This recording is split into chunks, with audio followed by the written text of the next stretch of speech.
Penguin Random House Audio presenta Cara o Cruz, Lázaro Cárdenas, de Viveka G. Duncan y Francisco Robles Gil Martínez del Río. Narrado por Alejandro Ibarias y Gabriela Gurayev. Introducción. El hombre del pueblo.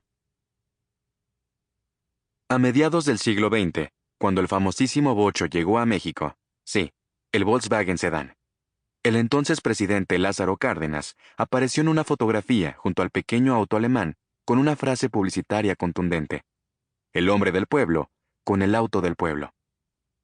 El pie de foto no mentía. Cárdenas dejó el poder en 1940, pero más allá de su obra material, de las acciones realizadas durante su sexenio o de las decisiones polémicas que tomó, la sociedad reconoció que ningún otro presidente se había acercado al pueblo con tanta empatía como lo hizo Cárdenas a lo largo de su sexenio. Durante los 6 años de su gobierno, 1934 a 1940, recorrió personalmente el país, sobre todo durante los años del reparto agrario. Fue el primer presidente que viajó a San Pablo Guelatao, en Oaxaca, para rendirle honores a don Benito Juárez en su pueblo natal. Abrió las puertas de Palacio Nacional para escuchar las peticiones de la gente. Se acercó al pueblo de una manera paternal, y como si fuera un misionero del siglo XVI, la gente de Michoacán también lo llamó Tata. De la misma forma, como siglos antes, la gente se había referido a Vasco de Quiroga. Pero junto a esa devoción natural por el pueblo, Lázaro Cárdenas ejerció el poder de la única forma en que sabían hacerlo quienes gobernaron México después de la Revolución: de manera autoritaria. Como presidente, llevó casi hasta las últimas consecuencias el programa revolucionario plasmado en la Constitución de 1917. Comenzó su sexenio con una reforma educativa por la cual se estableció en México la educación socialista. Le dio forma al nacionalismo revolucionario a través de la expropiación petrolera. Alentó las movilizaciones obreras y campesinas para consolidar su poder. Expulsó al jefe máximo de la revolución, su mentor, Plutarco Elías Calles. Acabó con los latifundios y puso en énfasis el ejido. Pero al mismo tiempo, diseñó mecanismos de control político que ayudarían al partido oficial a permanecer en el poder el resto del siglo XX. Supeditó a los campesinos a la Confederación Nacional Campesina, CNC, y al movimiento obrero a la Confederación de Trabajadores de México, CTM.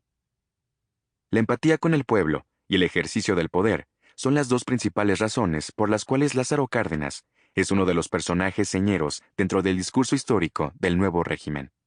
Los otros dos son Juárez y Francisco I. Madero, y desde luego, uno de los favoritos del presidente Andrés Manuel López Obrador. No es un azar que López Obrador quiera verse reflejado en Lázaro Cárdenas. El nacionalismo, su acercamiento al pueblo y la política social planteados en su discurso se acercan más al cardenismo de los años 30 del siglo XX que a una visión moderna y global que correspondería al siglo XXI. Pero como la política distorsiona a la historia y lo que sabemos de Lázaro Cárdenas tiene que ver más con el discurso del nuevo gobierno que con la historia, presentamos este volumen de Cara o Cruz con la visión de dos jóvenes historiadores que se acercaron a la figura de Cárdenas para presentarnos su propia interpretación del personaje. Viveka Duncan y Francisco Robles Gil rescatan a Lázaro Cárdenas de las garras de la historia oficial y nos presentan en 2 ensayos su dimensión histórica. La historia no es inamovible. Es dinámica, está en constante interpretación, y desde una perspectiva que busca divulgar el conocimiento y acercarlo a un público amplio, Viveka y Francisco llevan a los lectores a conocer a un personaje y un momento que definieron la conformación del sistema político que aún hoy en día sigue vigente. Alejandro Rosas. Lázaro Cárdenas. Más allá de la expropiación. Viveka G. Duncan. El nombre de Lázaro Cárdenas se ha convertido en sinónimo de expropiación petrolera, un hecho que aún ahora, a inicios del siglo XXI, sigue levantando pasiones. Si bien esta histórica decisión fue una política fundamental del cardenismo, reducir su legado a este hecho limita mucho nuestro entendimiento de un personaje lleno de matices y tonalidades. La vida de Cárdenas fue, de cierta forma, la historia del siglo XX, un relato atravesado por los grandes acontecimientos Sample complete. Ready to continue?